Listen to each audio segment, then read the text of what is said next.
एक मधु नाम की लड़की थी, 14 मार्च 19 साल की को, और उसके BA ग्रेजुएशन पहली सेमेस्टर में एडमिशन लिया था। मधु एक बहुत ही ज्यादा सुंदर और सुशील लड़की थी। मधु बिना फालतू में किसी से कोई भी बातचीत नहीं किया करती थी, लेकिन बहुत सारे लड़के उसकी शराफत बहुत ज्यादा फायदा उठाते थे और उसे कॉलेज में बहुत ज्यादा परेशान किया करता था।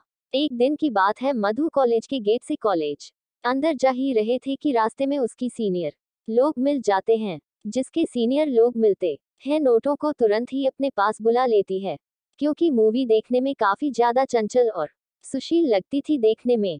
जैसे ही मधु अपने सीनियर के पास जाती है तो उसे मधु अपने सीनियर से कहती है कि क्या बात है बताए। उसका सीरियल कहता है, क्या क्या तुम्हें ABCD लिखने आती है? तभी मधु कहती है कि अगर मुझे ABCD लिखने नहीं आती तो मैं कॉलेज में कैसे पहुंच पाती। इतना सुनते ही सीनियर लड़के और लड़कियों को बहुत ज्यादा गुस्सा आ जाती है। वह बुरा भला मधु को कहने लगते हैं। तभी मधु की क्लास का और उसी की समस्या का है एक लड़का मधु पर नजर पड़ती है, जिसे वह लड़का देखता है कि जिसका नाम रमेश था। रमेश ने देखा कि उसकी क्लासमेट मधु को सीनियर लोग मिलकर उसे छेड़छाड़ तथा उसकी रैगिंग कर रहे हैं। ये देखकर रमेश को रहा नहीं है, वह सीनियर के पास जाता है और कहता है कि यह जो आप लोग कर रहे हैं वह बहुत गलत बात है। किसी भी लड़की को इस तरह परेशान करना बिल्कुल भी अच्छी बात नहीं है। उसके बाद सीनियर लड़के तथा रमेश में काफी ज्यादा जमा हो जाता है और आखिरकार रमेश मधु को अपने साथ लेकर कॉलेज में अंदर जाना जाता है कि आज करने के लिए। जैसे ही मौजूदा था रमेश क्लास करके बाहर निकलते हैं। रमेश से मधु कहती है कि कॉलेज में जो लड़की मुझे परेशान कर रहे थे, मुझे उससे बचाने के लिए आपका शुक्रिया। तभी रमेश कहता है कि ऐसी कोई बात नहीं है, तुम्हें मुझे शुक्रिया करने की कोई जरूरत नहीं है, क्योंकि तुम मेरी क्लासमेट हो और तुम्हारी सुरक्षा और रक्षा करना मेरा फर्ज होता है। इन सभी बातों को सुनकर मधु को रमेश पर काफी ज्यादा प्यार है, दया आने लगती है। अब कॉलेज मधु और रमेश दोनों साथ साथ जाते थे, साथ ही कमी से आते वक्त भी दोनों एक साथ आते थे। रमेश को पता था कि कॉलेज में बहुत सारे लड़के होते हैं एंजॉय जूनियर लोकेशन लड़कियों की रैकिंग करते हैं। School love story in Hindi. अब तो रमेश मधु को कहता है कि तुम अगर पहले आ जाओगी कॉलेज तो तुम कॉलेज अंदर मत जाना, मेरा इंतजार करना बाहर ही है। जब मैं कॉलेज जाऊंगा तो मेरे साथ अंदर चलना, फिर उसके बाद किसी को भी कॉलेज के अंदर तुम्हें कुछ भी कहने की हिम्मत नहीं होगी। दोनों ऐसा ही करते थे कि जो भी कॉलेज पहले आता था उन्हें इंतजार करना पड़ता था दूसरे के लिए है। ऐसा करते करते काफी ज्यादा दिन बीत गया था। उन दोनों ने अब प्रथम सेमेस्टर से प्रमोटेड होकर अब कॉलेज की तीसरे सेमेस्टर में पहुंच चुके थे। दोनों के एक दूसरे से मिलते मिलते 1 साल से ज्यादा हो चुके थे और दोनों आप तो अपने अपने घर में भी मोबाइल से बात किया करती थी।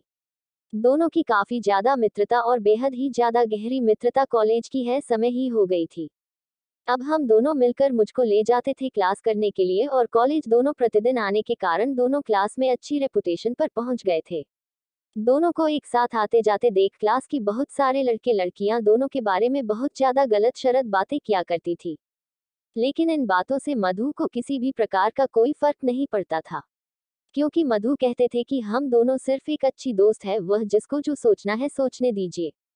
हम लोग कॉलेज में साथ आते हैं, साथ जाते हैं और साथ रहते हैं, हमेशा ऐसे ही रहेंगे। दुनिया वाले कुछ भी सोचे, मुझे कोई फर्क नहीं पड़ता है।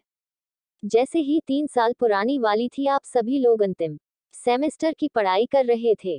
बधाई देने के बाद, परीक्षा देने के बाद आप सभी लोगों की छुट्टी होने वाली है, लेकिन मधु को इस बात की चिंता होने लगे थे कि बिना रमेश की दोस्ती के कारण वह एक कदम चलना तो दूर की बात है, कॉलेज आना जाना भी नहीं चाहते थे।